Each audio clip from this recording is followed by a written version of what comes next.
Matthew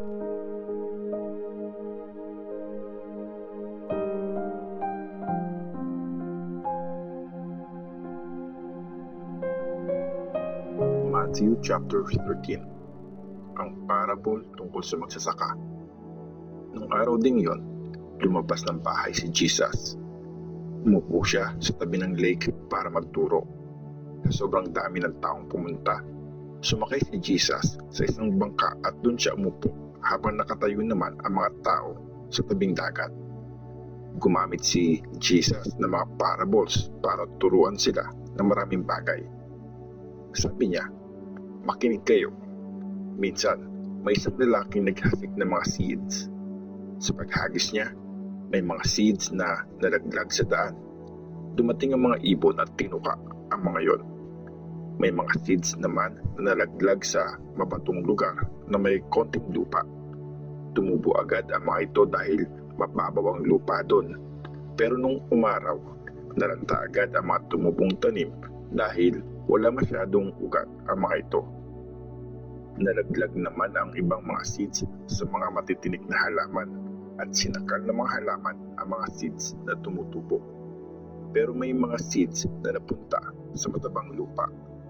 Tumubo ang mga ito at nagbunga ng 100.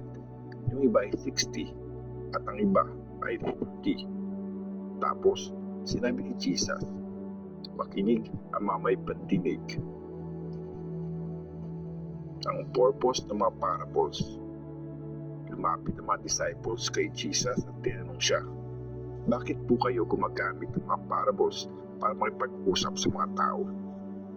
Sumagot si Jesus, "Binigyan kayo ng kakayahan na maintindihan ang mga secrets ng kaharian ng langit, pero sila, hindi.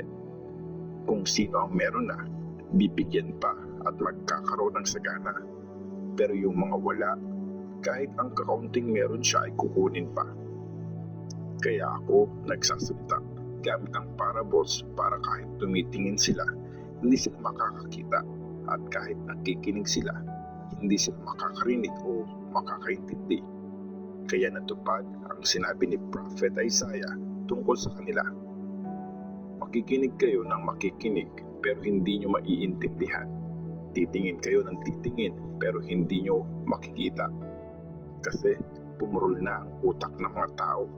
Tinakpan din nila ang mga tenga nila at pinikit nila ang mga mata nila. Otherwise, makakakita ang mga mata nila, makakarinig ang mga tenga nila, makakaintindi ang mga isip nila, at babalik sila sa akin at pagagalingin ko sila, sabi ng Diyos. Pero mas pinagpala kayo kasi nakakakita ang mga mata nyo at nakakarinig ang mga tenga nyo. Sinasabi ko sa inyo, maraming prophets at matutuwid na tao ang gustong makita kung ano nakikita nyo ngayon, pero di nila nakita. Gusto nilang marinig ang mga naririnig nyo, pero di nila narinig to. Ang meaning ng parable ng seeds. Pakinggan nyo ngayon ang meaning ng parable ng magsasaka na naghasik ng seeds. Katulad ng mga seeds na napunta sa daan ang mga taong nakarinig ng mensahe ng kaharian, pero hindi naman nila naintindihan dahil sa devil. Dumating kasi siya at inagaw ang mensahe na tinanggap nila. Yung mga seeds na napunta sa mabatong lugar, sila yung mga taong excited tumanggap ng mensahe na marinig nila to. Kaya lang, hindi tumatalab at hindi nagtatagal ang mensahe sa puso nila. Kaya pag dumating na ang mga paghihirap at pagsubok dahil sa mensahe, sumusuko sila agad. Yung mga seeds naman na napunta sa mga matitinik na halaman, sila yung mga taong nakarinig ng mensahe pero sinakal naman ang mensahe ng mga worries sa buhay at sobrang pagmahal sa kayamanan. Kaya hindi ito nagbunga. Katulad naman ng mga seeds na napunta sa matabang lupa, ang mga taong nakikinig sa mensahe at iniintindi ito. Nagbubunga sila. May 100, may 60, at may 30. Ang parable tungkol sa damo at sa wheat. Nagkwento ulit si Jesus sa mga tao gamit ang parable. Tulad nito ang kaharian ng langit. May taong nagtanim ng mabubuting seed sa bukid niya. Pero isang gabi, habang natutulog ang lahat, dumating ang kaaway niya at nagtanim din ng mga damo kasama ng mga wheat at saka siya umalis. Kaya nung tumubo at nagbunga na ang wheat, lumitaw din ang mga damo.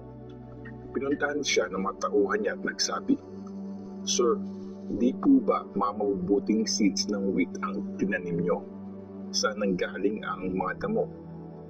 Isang kaaway ang gumawa niyan, sagot ng may-ari.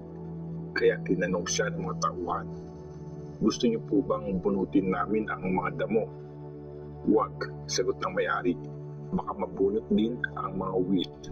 Hayaan niyang tumubo ang wheat kasama ang mga damo hanggang sa time ng pag-harvest. Tapos, uutusan ko ang mga mag-harvest na unahing bunutin ang mga damo. Itali ang mga ito sa kanila, sunugin. Tapos, itali na ang mga wheat at ilagay sa bodega ko." Ang parable ng mustard seed. Nagkwento ulit si Jesus ng isa pang parable. Katulad nito ang kaharian ng langit. May lalaki nagtanim ng mustard seed sa bukid niya. Ito ang pinakamaliit sa lahat ng seeds, pero pag lumaki na to, nagiging pinakamalaki sa lahat ng tanim at nagiging puno. Kaya pinupuntahan ng mga ibon at gumagawa sila ng pugad sa mga sanga nito. Ang parable ng yeast. Nagkwento ulit si Jesus gamit ang isa pang parable. Katulad ng kaharian ng langit ang yeast na hinalo ng isang babae sa 3 takal ng harina hanggang umalsa ito. Ang paggamit ni Jesus ng parables. Sinabi ni Jesus ang lahat ng ito sa mga tao gamit ang mga parables. Wala siyang tinuro na hindi ginamitan ng parable. Ginawa niya to para matupad ang sinabi ng prophet. Magsasalita ako gamit ang mga parables. Sasabihin ko sa kanila ang mga bagay na sikreto mula pa nung nilikha ang mundo. Ang meaning ng parable tungkol sa mga damo. Nung iniwan na ni Jesus sa mga tao at pumasok siya sa bahay, nalapitan siya ng mga disciples niya at nag-request sila, "Paki-explain po sa amin ang meaning ng parable tungkol sa damo." Sumagot si Jesus, "Yung taong nagtanim ng good seed ang Son of Man. Ang bukid naman ang mundo. Ang good seed ang mga taong kasama sa kaharian. Yung mga damo naman ang mga kasama ng devil. Ang devil ang kaaway na nagtanim ng mga damo. Ang harvest time ang katapusan ng mundo. At ang mga angels naman ang mga tauhan na nag-harvest. Kung paano iniipon ang mga damo at sinusunog, ganoon din ang mangyayari sa katapusan ng mundo. Uutusan ng Son of Man ang mga angels niya na i-gather sa labas ng kaharian ang lahat ng mga nagiging dahilan para magkasala ang iba at lahat ng mga gumagawa ng masama. Itatapon sila ng mga angels sa impyerno. Hahagulgol sila doon at manginginig sa sobrang hirap. Pero magliliwanag naman na parang araw ang mga gumagawa ng tama sa kaharian ng Ama nila. Makinig ang may pandinig. Ang nakatagong kayamanan. Katulad ng kaharian ng langit ang kayamanan na nakatago sa isang bukid. Na makita ng isang tao ang kayamanan, tinago niya ulit ito. Masayang siyang umalis. Binenta lahat ng properties niya para mabili niya ang bukid na yon. Ang parable ng pearl. Katulad ng kaharian ng langit, ang isang negosyante naghahanap ng mga magandang pearls. Nung nakita niya na ang isang high-class na pearl, binenta niya ang lahat ng properties niya para bilihin yon. Ang lambat. Katulad ng kaharian ng langit, ang isang lambat na hinagis sa dagat. Nakakahuli ito ng iba't ibang uri ng isda. Pag puno na ang lambat, ihilahin na ito sa tabing dagat. Uupo ang mga tao habang pinipili nila at nilalagay sa mga baskets ang mga magagandang isda. Pero tinatapon yung mga walang kwenta. Ganito rin ang mangyayari sa katapusan ng mundo. Dadating ang mga angels at ihihiwalay nila ang mga masasamang tao sa mga mabubuti. Itatapon nila ang mga masama sa impyerno. Hakagulgol at manginginig sila doon sa sobrang hirap. Luma at bagong kayamanan. Naiintindihan niyo ba ang lahat ng to? Tanong ni Jesus sa kanila. Opo, sagot nila.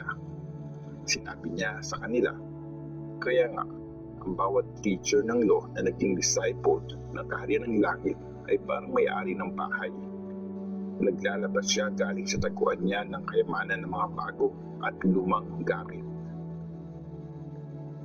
Tinanggihan si Jesus sa Nazareth.